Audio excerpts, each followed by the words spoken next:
Well, heidi-ho, YouTube neighbors. Skip here, and I'm back. It's only been a month this time. Better than 6 months from the last time.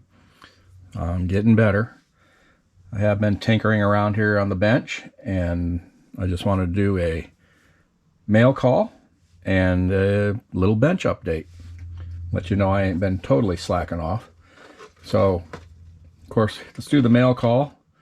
Earlier in the week, I don't know, Monday or Tuesday, I got this in the mail from my old buddy Tom, Rambler 69. Tom and his wife sent this really cool Christmas card. Really appreciate it, Tom. Very cool. And it looks like even with looks like he's got a turbo diesel in there. He still needed Rudolph to pull him through that snowbank. So Rudolph's the man. So anyway, thanks Tom and Susan. Appreciate it a lot. Cool card. And so that's that.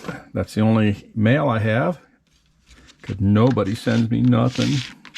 I'm forgotten. I'm on the island of misfit toys. All right, enough sorrow. Okay, I was working on this Gasser 55 Corvette, and you know, it's an AMT kit, and it's a cool kit, but it's not one of their best kits. It's kind of like working on one of the big rigs. So let's see, I solved some problems. Let's do first. Well, I was doing this 409 blown Gasser engine here. I 3D printed. Trying to get it mounted in there, and I'm, you know, playing around. I was thinking, you know, a lot of drag cars, race cars will have these front engine plates to mount, bolt to the front of the engine. So I wasted some more time, went on Tinkercad. I use that quite a bit. Designed a front engine plate, kind of a universal one that can be cut. I use, on my resin printer, I use ABS-like resin. And the brand I use, this resin isn't like your standard resin that's real brittle. This is a lot nicer. It's an ABS-like, and it's very flexible. I don't want to break this one. Well, I got extras, but it's pretty flexible. It's like you can see, like on this tie rod here. I mean, you can bend it quite a bit. And it also works, working with it is like working with styrene. It drills beautifully, it sands, you can carve it. It's great. It's almost identical to styrene working with it. I love this stuff. I print everything with this now. So anyway, short story long, I printed up like a half a dozen of these after I got it designed. And all right, so I got the body fitting on the frame. I'm jumping around here. Pretty much got the frame. I had to tweak the frame. It had a little bit of a bend in it at the back. I got it to fit the tub nice. So I got that straightened out. So let's take this off. You can see the engine's going to stick out the hood, which that's the other thing. The hood, that hole, or that spot they give you to cut out, is going to be almost perfect. I may have to, on this front corner here, I may have to notch it out for the drive pulley for the blower. But I think it's going to be perfect. It's measuring out good. Engine, I need to get down a little bit more in the front. It's kind of, take that off before it falls off. This is just a mock-up. So this is what I did. I took and drilled 2 holes for pins, and I drilled them for the size. Where are those things at? So on the supports, when you print, you end up with these roller coaster struts, I call them. So I used those for the pins. So I just drilled the hole for those to fit. I got some temporary pins in here now. Drilled into the front of the block, and then started notching it out to go over the frame to mount the front of the engine. Well, I kind of like that solution. It makes it easier than trying to figure out engine mounts on the side, at least for me, because I am challenged. So that's what I've been working on, the design that plate, because it was so difficult to do. If I can do it, anybody can do it. And I've been playing around with that. I got to finish it, bring it down some more, then trim the ends, shorten it up, whatever, dress it up. And this doesn't have a water pump. This motor doesn't have a cooling system, so they got that little water pump block off crossover thing that'll go across the front right there, in case you can't see that. Yeah, my cinematography skills are awesome, aren't they? So that'll go across there in the timing cover.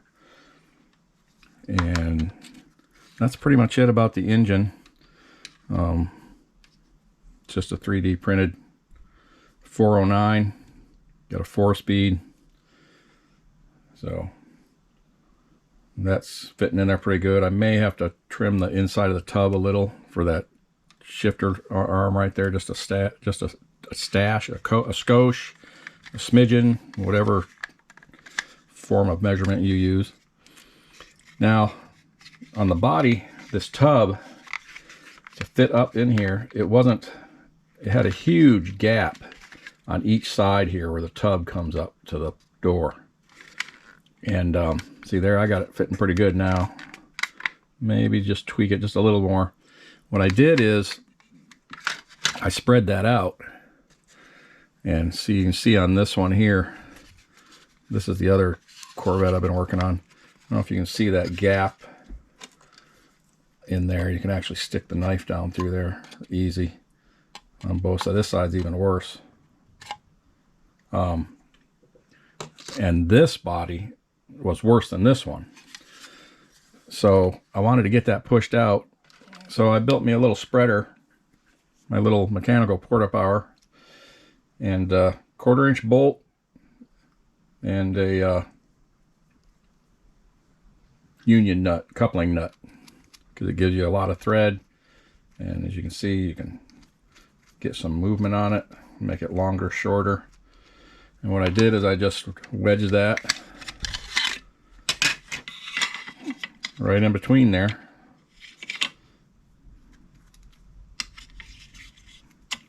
Do that. There we go. You just put it in there, and then you start screwing it out, putting tension on it. Took my trusty little heat gun here, my little cordless heat gun, and warmed up these sides over here.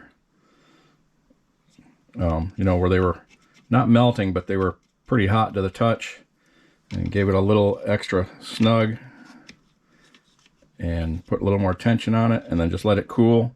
I did that first time, was almost there, did it a second time, and I'm real happy with how it fits now. But I got an idea to make this better. I think I'm going to print some different ends you can put on here. One that the bolt head, the hex head goes in and locks in, and it'll be like a L shape.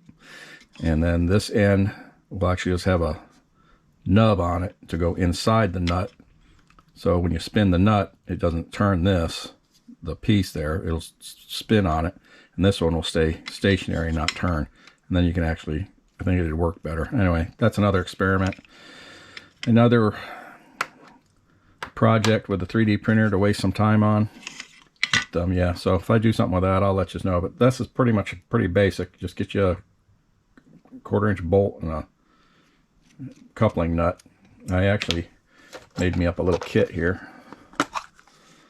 So I got different length bolts for whatever may arise. So that's what I got for now. For you metric guys, that would be like a 6mm bolt nut. All right, enough of that. Then we can move on to next. I think that's it. That's pretty much it. That's all I've done. I've done some other 3D stuff, but that'll be another story. Stuff I'm not ready to show yet. These wheels that I did. This particular wheel, I mean, it looks pretty good in there, but There's something about the actual rim. I got some ideas. I'm going to revamp that. So I'll be changing that. I may show that later. And that's it. All right. I'm not going to steal any more of your time. You'll never get back. So, till next time. Appreciate everybody stopping by. Again, if you want a shop card, I've got a ton of them. You like junk mail? I'll send you some junk mail. I'll send you a shop card. And my email is in the description. So just look down in there. My email's there. Drop me a note. Skip, I don't get enough junk mail. Send me some of your junk mail, and I'll get a shop card out to you. Other than that, this is where we're at. So until next time, we'll catch y'all later.